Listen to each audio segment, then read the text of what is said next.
एक गांव में एक अमीर जमींदार रहता था। उसे अपने पैसों पर बड़ा घमंड था।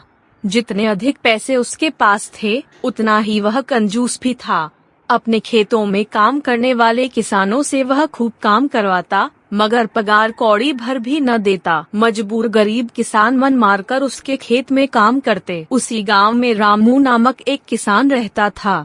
उसके पास थोड़ी सी जमीन थी। उसी में खेती बाड़ी कर वह अपना और अपने परिवार का गुजारा चलाता था। रामू बड़ा मेहनती था। वह दिन भर अपने खेत में काम करता और अपनी मेहनत के दम पर इतनी फसल प्राप्त कर लेता कि अपने परिवार के लिए 2 वक्त की रोटी जुटा सकें। गांव के बाकी किसानों के पास रामू के मुकाबले अधिक जमीनें थीं। वे रामू की मेहनत देखकर हैरान होते कि कैसे इतनी सी जमीन में वह इतनी फसल उगा लेता है। एक साल गांव में भयंकर सूखा पड़ा। बिना बारिश के खेत खलिहान सूखने लगे। गरीब किसानों के पास सिंचाई की कोई व्यवस्था न थी। वे सिंचाई के लिए बारिश पर ही निर्भर थे, इसलिए उनकी सारी फसल बर्बाद हो गई। रामू के साथ भी यही हुआ। अपने छोटे से खेत में वह किसी तरह अपने परिवार का पालन पोषण कर रहा था। अब उनके सामने भूखों मरने की नौबत आ गई। मजबूरी के कारण वह गांव के जमींदार के पास कर्ज मांगने गया। जमींदार कंजूस तो था। उसने सोचा कि यदि उसने रामू को पैसे दिए तो यह लौटा तो पाएगा नहीं, इसलिए इसे अपने खेत में काम पर लगा लेता हूँ। मेहनती तो यह है ही और मजबूर भी। कम पैसों में दुगनी मेहनत करवाऊंगा। उसने रामू से कहा, देख रामू, मैं तुझे कर्ज तो दे नहीं सकता, लेकिन तेरी इतनी मदद कर सकता हूँ कि तुझे अपने खेत में काम पर रख लूँ। तुझे महीने के 1000 रुपए दे दिया करूँगा। रामू बोला।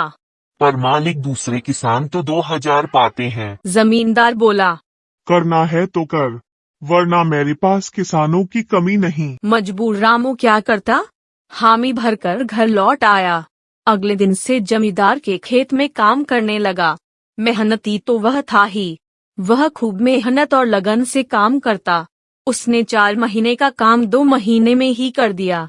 यह देख जमींदार बहुत खुश हुआ, लेकिन इसके मन में मक्कारी जाग उठी। उसने सोचा कि 4 महीने का काम तो इसने 2 ही महीने में कर दिया, क्यों न इसे निकाल दूं। इससे मेरे 2 महीने के पैसे बच जाएंगे। उसने रामू को बुलाया और उसके 2 महीने के पैसे देकर कहा, रामू, यह ले तेरे पैसे, कल से मत आना, अब मुझे तेरी जरूरत नहीं। ये सुनकर रामू परेशान हो गया। बड़ी मुश्किल से उसका घर चल रहा था। अब अपने परिवार का भरण पोषण कैसे करेगा। वह जमींदार के सामने गिड़गिड़ाने लगा कि उसे काम से ना निकाले, लेकिन जमींदार ने उसकी एक न सुनी और उसे काम से निकाल दिया। रामू आंखों में आंसू लेकर घर लौटा। चिंता से रात भर उसे नींद नहीं आई। सुबह उठकर उसने फैसला किया कि वह फिर से जमींदार के पास जाएगा और उससे विनती करेगा कि उसे वापस काम पर रख ले। वह जमींदार के घर के सामने जाकर बैठ गया। सुबह उठकर जाट जमींदार अपने घर से बाहर निकला तो रामू को घर के सामने बैठा हुआ देखा। उसने रामू से पूछा, क्या हुआ रामू, क्यों आया है? रामू जमींदार की पैरों पर गिर पड़ा और गिड़गिड़ाते हुए बोला, मुझ पर दया कीजिए मालिक, मुझे काम पर रख लीजिए, मेरा परिवार भूखा मर जाएगा। जमींदार ने उसकी एक न सुनी और उसे धक्के मार के वहाँ से निकाल दिया। रामू उस समय तो वहाँ से चला गया, लेकिन अगली सुबह फिर से उठ के घर के सामने जाकर बैठ गया। जमींदार ने उसे फिर बुरा भला कहकर भगा दिया। अब से रोज यही क्रम चलने लगा।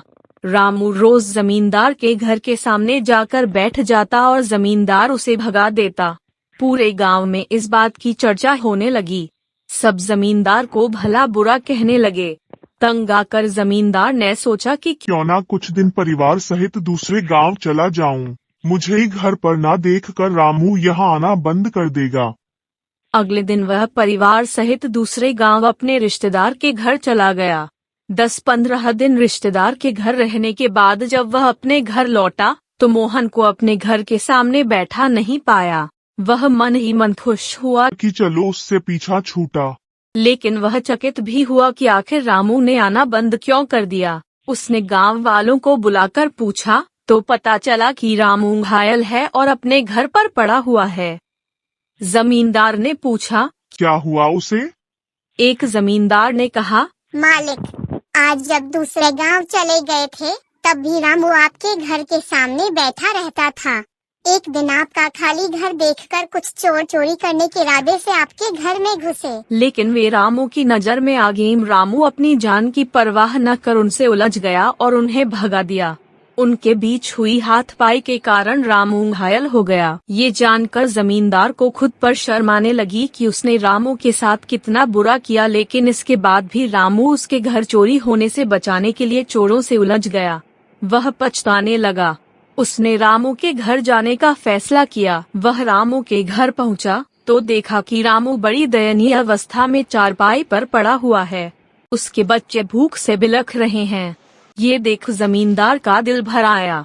उसने रामू से अपने किए की माफी मांगी, उसका इलाज करवाया और ठीक होने के बाद अच्छी पगार के साथ उसे फिर से काम पर रख लिया।